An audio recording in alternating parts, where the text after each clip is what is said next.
사람은 누구를 막론하고 완전하지가 못합니다. 그래서 본의 아니게 실수를 하게 되고 죄를 범하게 되는 것입니다. 이 말은 고의적인 범죄를 말하는 것이 아닙니다. 성경 아브라함은 두려움 때문에 다급해서 실수를 한 것을 보게 됩니다. 사람이 두려우지만 판단을 잘못 내리게 되기 때문인 것입니다. 창세기 12장 10절 이하의 말씀 보니까 아브라함의 실수가 나와 있습니다. 하나님은 아브라함에게 내가 너로 큰 민족을 이루고 내게 복을 주어 내 이름을 창대하게 하리니 너는 복이 될지라, 이렇게 말씀하신 바가 있습니다. 그런데 그 땅이 기근이 있으므로 먹을 양식이 없었습니다. 물론 물도 넉넉하지 않았을 것입니다. 만사가 각박해져 갔습니다. 아브라함은 두려운 생각이 들었습니다. 하나님은 아브라함에게 내가 이 땅을 너에게 주리라 하셨지만은 기근이 심해지자 아브라함은 두려움을 참지 못하고 베델을 떠나서 애굽으로 내려가게 되었던 것입니다.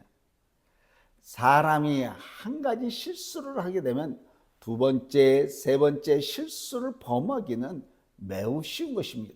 그래서 아브라함은 두 번째 실수를 범하게 되었습니다.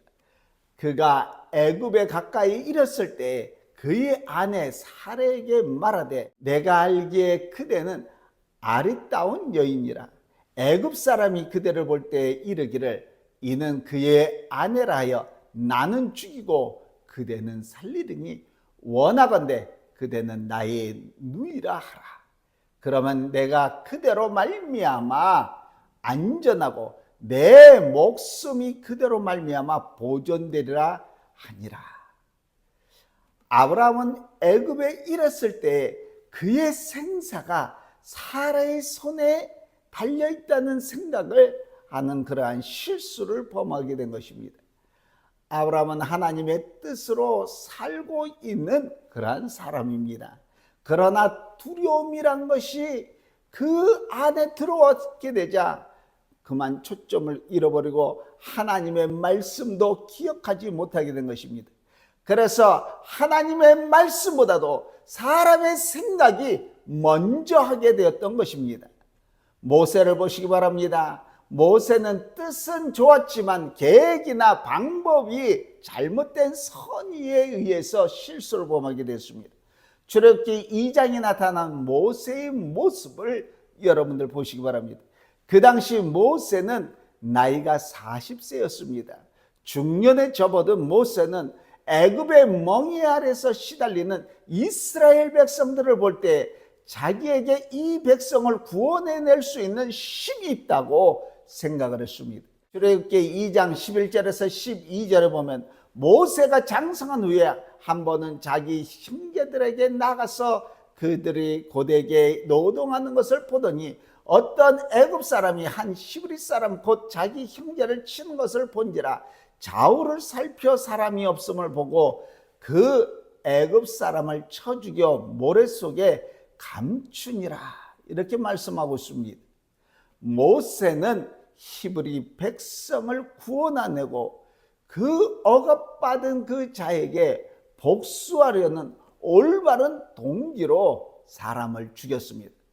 모세는 애굽 문명 속안에서 자랐지만은 히브리 조상의 피를 받은 그런 사람입니다. 의로운 일을 하고자 하는 욕망을 가지고 있었지만은 살인이라는 죄를 범하고 말았던 것입니다. 사랑하는 성도 여러분, 모세는 모든 사람이 자기를 이해하리라고 생각했습니다.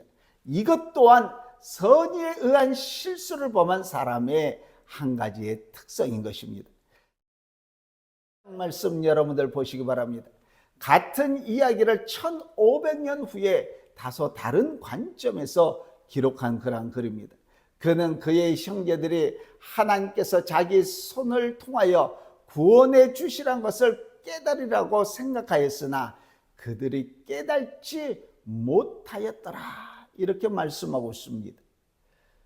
우리는 선의를 가지고 팔소매를 걷고 육신이 원한 대로 행동하지만은 그 결과는 우리를 괴롭히고 있습니다.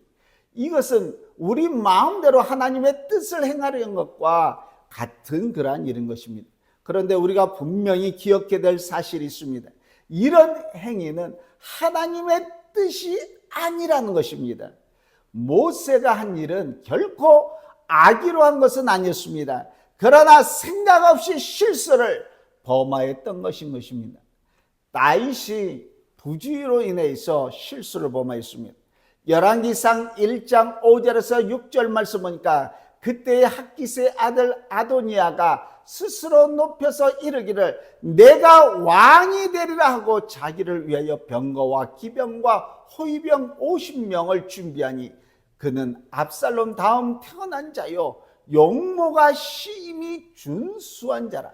그의 아버지가 내가 어찌하여 그리하였느니라고 하는 말로 한 번도 그를 섭섭하게 한 일이 없더라. 이렇게 말씀하고 있습니다. 핫깃은 다윗의 아내 중에서 하나였습니다. 다윗의 족보를 자세히 연구해 보면 다윗은 일부 다처제의 죄를 범한 사람이라는 것을 아시게 될 것입니다. 다윗의 아내는 18명이었습니다. 그 외에도 더 있을지도 모릅니다. 어쨌든 핫깃은 다윗의 아내 중에 한 사람이었습니다. 핫깃은 아도니아의 모친이었습니다. 아도니아는 날 때부터 반항적인 성격의 소유자였습니다. 그는 자라면서도 그리하였고 스스로 책임질 나이가 되었어도 책임을 지지 못한 그런 생활을 한 사람이었습니다. 종래는 내가 왕이 되리라 하면서 아버지 다윗을 반역하여서 일어나게 되었습니다. 그런데 문제는 아들이 이렇게 되기 전에 아버지 다윗이 아들을 훈계하지 않았다는 것입니다. 사랑하는 성도 여러분, 다윗은 너무나도 바빴습니다. 다윗은 왕으로서 할 일이 너무나도 많이 있었습니다. 그러다 보니까 그의 가족에 대해서는 부주의하게 되었습니다. 이와 같은 일은 큰 일을 하고 소위 성공했다는 사람들에게 흔히 볼 수 있는 그러한 일인 것입니다. 무절제한 호기심은 대개 감각적 일이나 마귀 일과 관련되어 있는 것을 보게 됩니다. 호기심을 절제하지 못할 때 어려운 일이 생기는 것을 보게 되는 것입니다. 사무엘상 28절에 보니까 신뢰와 권위를 잃어버린 왕에 대한 이야기가 나옵니다. 선지자 사무엘이 죽은 후에 사울왕은 사무엘과 이야기하려고 했습니다. 그는 두 부하를 데리고 밤중에 신접한 여인을 만나러 갔습니다. 그들은 지옥과의 만남을 구하였고 머지않아서 전혀 다른 세계를 접하게 됐습니다. 이 일은 무절제한 그런 호기심에서 시작된 것입니다. 그러나 그 대가는 엄청난 것이었습니다. 역대상 10장 13절과 14절에 이렇게 말씀하고 있습니다. 사울이 죽은 것은 여호와께 범죄하였기 때문이라.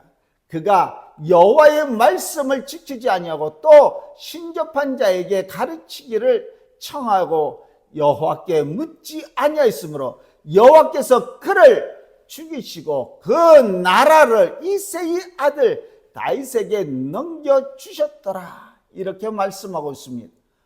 호기심이란 귀한 감정 중에 하나인 것입니다. 그런데 이것을 절제하지 못할 때 돌이킬 수 없는 실수를 저지르는 경우를 우리는 종종 보게 되는 것입니다.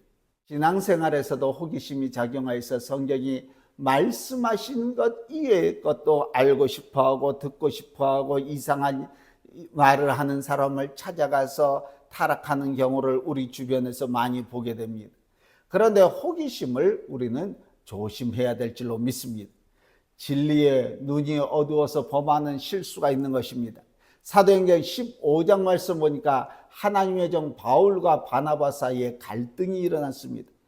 바울을 따라다니던 마가라는 요한이 바로 전에 전도 여행 중에서 그를 떠났습니다. 그들이 다음번 전도 여행을 준비할 때 바나바는 그들에게 마가라는 요한을 데리고 가자고 요청을 했습니다. 바울은 이 일을 바나바와 의견하고 있었습니다. 그런데 바울은 절대로 안 된다고 주장했습니다. 왜냐하면 바울의 마음속 안에는 마가라는 요한이 그에게 득이 되지 못한다고 생각했습니다. 바울은 그를 파손된 배와 같다고 또 거짓말하고 실패한 사람이라고 생각했습니다. 그는 다른 사람의 약점을 보는데 한 가지 어두운 점이 있었던 것입니다.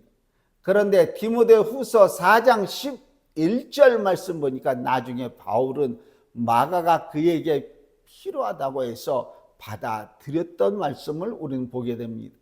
바울은 훌륭한 사람이었습니다. 그러나 그에게도 맹점이 있어서 그러한 실수를 범하게 되었던 것입니다. 눈이 어두워 범하는 실수는 다른 사람의 눈에는 분명히 드러나 보이지만 본인의 눈에는 보이지 않는 것이 특징인 것입니다. 우리가 범하는 실수 가운데서 이런 형태의 실수가 많이 있다는 것을 우리가 보게 됩니다. 그런데 이것을 솔직히 시인하고 고치면 그만인데 대개의 경우에 이것을 합리화시키려고 변명하는 인간의 모습을 보게 됩니다. 인간은 이렇게 다 부족한 것입니다. 이와 같은 실수가 많은 인간을 향해서 오늘 성경의 본문 말씀이 위로의 말씀으로 우리에게 주시는 것입니다. 다윗은 그의 실수를 발견했을 때 기분이 울적하고 매우 낙심하고 실망을 했습니다. 그는 두려움을 감당하지 못하고 실수를 한 후에 오늘 주신 말씀 시편 31편을 기록한 것입니다. 여호와여 내가 주께 피하오니 나를 영원히 부끄럽게 하지 마옵시고 주의 공의로 나를 건지소서. 내게 귀를 기울여 속히 건지시고 내게 견고한 바위와 구원하시는 산성이 되소서. 주는 나의 반석과 산성이시니 그러므로 주의 이름을 생각하셔서 나를 인도하시고 지도하소서. 그들이 나를 위하여 비밀이 친 그물에 빼내소서. 주는 나의 산성이시니 내가 나의 영을 주의 손에 부탁하나이다. 진리 하나님 여호와여 나를 속량하셨나이다. 이 말씀은 예수님이 갈보리산 언덕에서 십자가에 달려 돌아가시면서 하신 그러한 말씀과 같습니다. 이 순간은 메시아의 일생을 통해서 가장 처절한 순간이었습니다. 우리도 실수한 후에 오는 부끄러움과 절망 속 안에서 이 말을 인용할 수가 있는 것입니다. 우리가 심각한 잘못을 저질렀을 때 우리의 영혼을 부탁할 수 있는 이는 오직 하나님 한 분밖에 아니 계신 줄로 믿습니다. 우리가 원하는 위로를 줄 수 있는 사람은 아무도 없는 줄로 믿습니다. 사랑하는 성도 여러분, 오늘 본문 말씀 7절 말씀을 보시기 바랍니다. 내가 주의 인자를 기뻐하며 즐거워하는 것은 주께서 나의 고난을 보시고 환난 중에 있는 내 영혼을 아셨으며 하면서 말씀하고 있습니다. 하나님께서는 현실적인 안목으로 우리를 보고 계십니다. 내 모습을 있는 그대로 보고 계십니다. 사람은 자기의 진짜 모습을 감추려고 갖가지 신경을 다 동원하는 것입니다. 그러나 사실은 하나님께서는 이 어두운 면을 다 알고 계십니다. 하나님은 우리의 모습을 있는 그대로 훤히 아시고 들여다보고 계신 줄로 믿습니다. 오늘 주신 말씀 8절에 나를 원수의 수중에 가두지 아니하셨고 내 발을 넓은 곳에 세우셨습니다. 이렇게 말씀하고 있습니다. 하나님은 우리를 멀리하지 아니하십니다. 우리가 큰 죄를 범하였을 때 가장 두려운 것은 하나님께로부터 거절당하는 것입니다. 그러나 사실 하나님께서는 그를 내쫓지 아니하시고 그가 설 땅을 주셨다고 의미하고 있습니다. 14절 말씀 보시기 바랍니다. 여호와여 그리하여도 나는 주를 의지하고 말하기를 주는 내 하나님이시라 하였나이다.